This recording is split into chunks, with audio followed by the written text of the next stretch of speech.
What up? It's your boy T-Burn Reaction and Today's Wrestling Wednesday. So, I'm gonna get into some videos also related to Night of Champions. And first, we're gonna check out, because this is the only Night of Champions I see on partsFUNknown, is 10 worst Night of Champions matches ever. Now, you know, Night of Champions is good for his titles, as well as usually every championship is defended in a way, except this year's just about every champion except for the Tribal Queens Championship.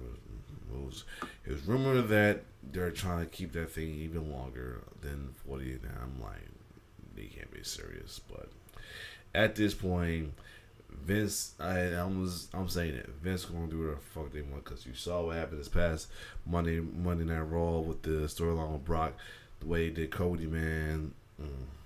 But anyway, while we look forward for this illustrious, while we looking forward to this illustrious pay-per-view or premium live event coming up this weekend, though, as well too. I'm definitely looking forward. I'm hoping Sammy and KO retain and the Usos become faces and turn on the bloodline and everything. We see the feud between them two versus Solo and the Tribal Queef, as well as this match with Cody and Brock Lesnar, and who's going to win the new World Heavyweight Championship as well too. But anyway, while further ado, let's check out the downside of Night Champion, and hopefully we don't have anything that will add to us later on for Night Champion. Let's get it. The gimmick of Night of Champions was that every title in the company had to be defended, and that every match on the show had to be for a championship. That was back when the company had 9 titles, and those titles were World Tag Team Championship, Cruiserweight Championship, ECW Championship, Intercontinental Championship, US Championship, WWE Tag Team Championship, World Heavyweight Championship, Women's Championship. Who remember Deuce and Domino? WWE Championship.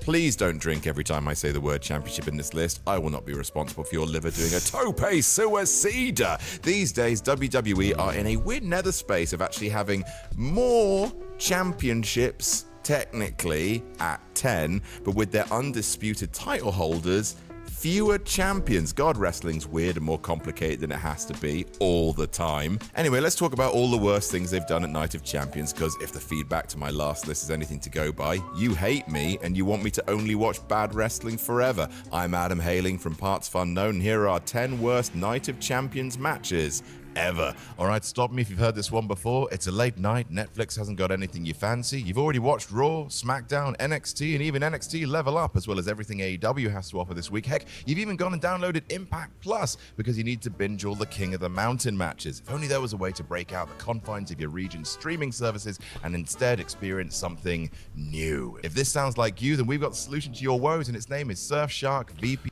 Alright, let's get to it. Honorable mention, Ted DiBiase and Cody Rhodes versus Hardcore Holly and Oh my god. This is the day that Cody turned. Oh yeah. This is when his debut. So as you know, this is debut. This is when he turned. Yeah, it was supposed to be Cody Rhodes. It's supposed to be Hardcore Holly and Cody Rhodes versus a mysterious partner of Ted DiBiase. And the reason why I'm saying that, because you'll see why.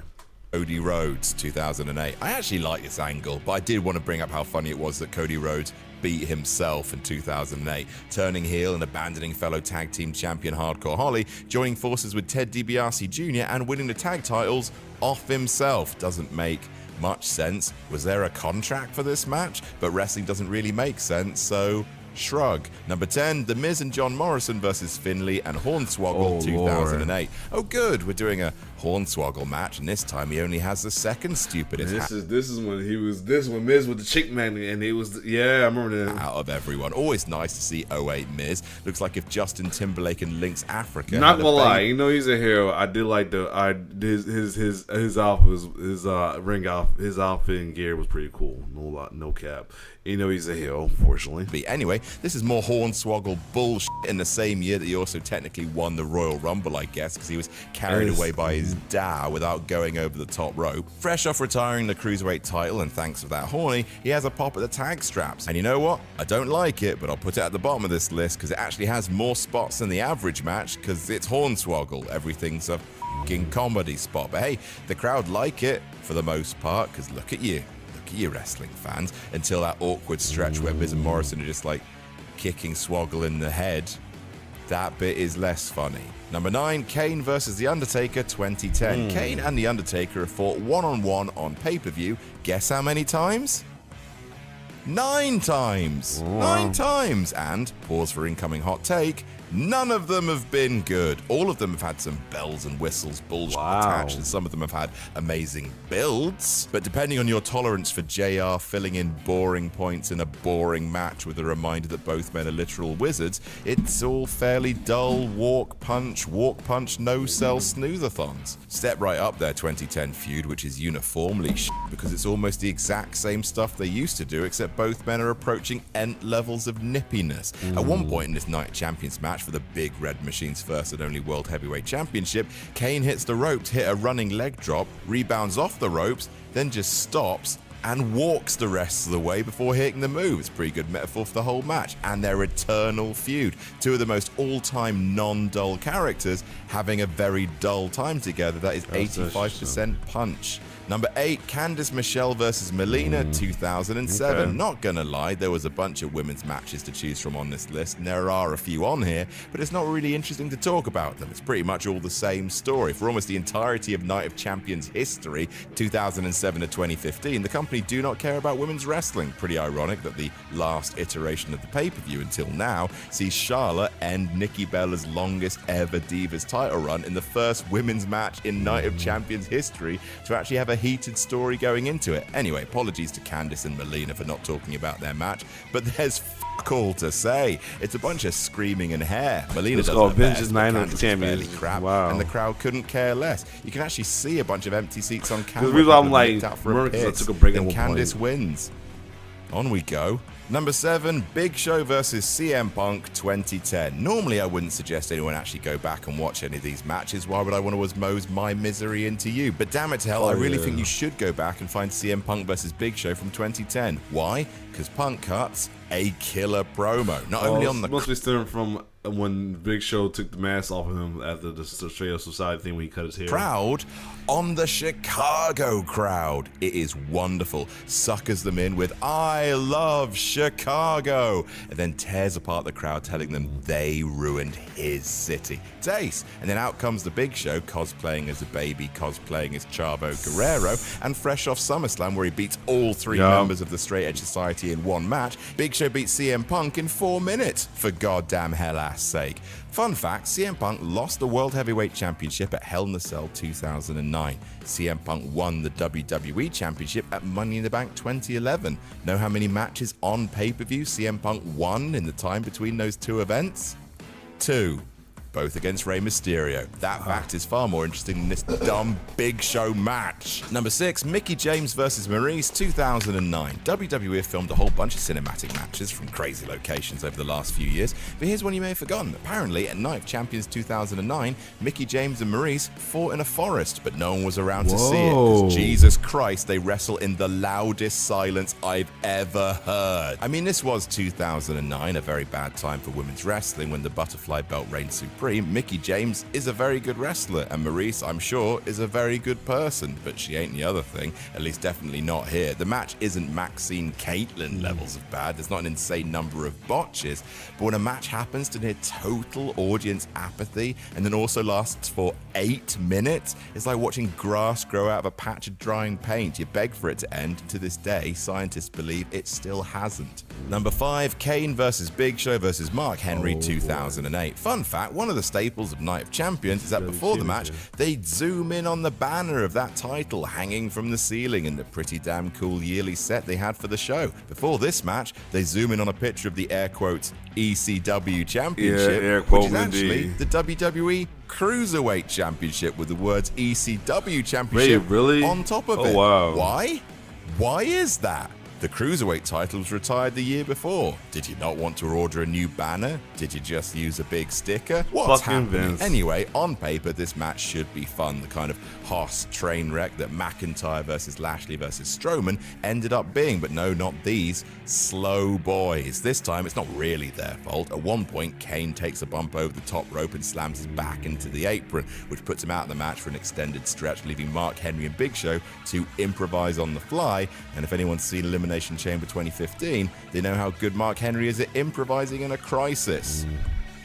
It's fucking not very. Number 4, Michelle McCool versus Melina 2010. This is the last time we see the Women's Championship on pay-per-view before it's unified. Not only is the belt broken, but it's also being defended by someone who isn't the champion. Just great stuff. Thanks for your service, Women's Championship. At Night of Champions 2010, Michelle McCool defends Layla's women's title, which she unofficially co-owned via Mean Girls Reasons, against Divas champion Melina. And between those two belts, despite the women's champion winning, WWE chose to keep the butterfly. Fucking Lord. It's also a lumberjill match, and boy howdy is it awkward. There's one moment where the Jills lay into Michelle McCool, then Rosa Mendez turns and aims a very slow punch on Jillian, like she's underwater and trying to bop a shark on the nose, and then Jillian blocks it, and they just stop. They just walk away with Jillian making this face at Rosa. That's the way the Women's Championship ends. Not with a bang, with a load of old bollocks. Number 3, Santina Marella versus Umaga 2007. In April 2007, Raw was broadcast from Italy. The first 30 minutes of that show saw that was Bugsy that Malone night champion. Oh, I thought it was that Ross. That was a night champion. Oh, McMahon come out, pull a rando called Santina Marella from the crowd to fight Umaga for the IC title. Lashley interference, Santino wins the title, lovely stuff. For the next few months, Santino wrestled Chris Masters for the title, winning via fluke pin every time, and now Umaga finally gets his rematch as Vengeance Champions, this is and revenge. it sucks. It's another Luke Owen special. Tiny bit of a match, then Umaga starts punching Santino, doesn't stop, and is disqualified. And then the fans boo. It's the absolute worst finish that WWE have in their arsenal, and they can shove it up their arsenal. There was one of these finishes on a recent list I did of worst WWE Championship matches. When was that match on that list? That was 2007 as well. Fucking 3 months later. WWE, the company that learns its lessons. Number 2, Deuce and Domino versus Jimmy Snuka and Sergeant Slaughter 2007. 2007 again. Oh, it's a bad show, this, as well as the show where Vince McMahon was kayfabe dead. Oh, yeah. Oh, that was that year. Benoit awfulness that surrounds it. That's all the same show. Yeah, it was a dark cloud. That when that Chris Ross incident happened, it was a dark cloud in WWE, man. It was. Anyway, keeping it light, Deuce and Domino were a pair of Danny Zuko's who rolled around with Cherry, saying, "Oh," in an Italian way, and they're defending their WWE Tag Team titles against Sergeant Slaughter and Jimmy Snuka. I am really trying to keep this light. The match is just straight up garbage. Oh yeah, so pretty much Jimmy Snuka went against his own son, because I think Domino is his son Sim Snuka, because I remember that because he tried to join Legacy. As you might expect, Snuka is too old to run fast, botching a leapfrog spot with Domino or Deuce, it doesn't matter, and I won't check, landing on the man as he tries to stumble under him. Sarge is not much better. It's all just so shambling and crap. I mean, at least Deuce and Domino retain, because it would have been very WWE to pop the belts on 2 legends for a cheap pop, but instead either Deuce or Domino, and I don't really mind, scores a cheap pin and Snuka and get out of there like greased lightning. Something more cheerful now, and number 1, Seth Rollins versus Sting 2015. The match that would ruin the momentum of Sting in WWE and ruin our chance for ever seeing Undertaker versus Sting ever.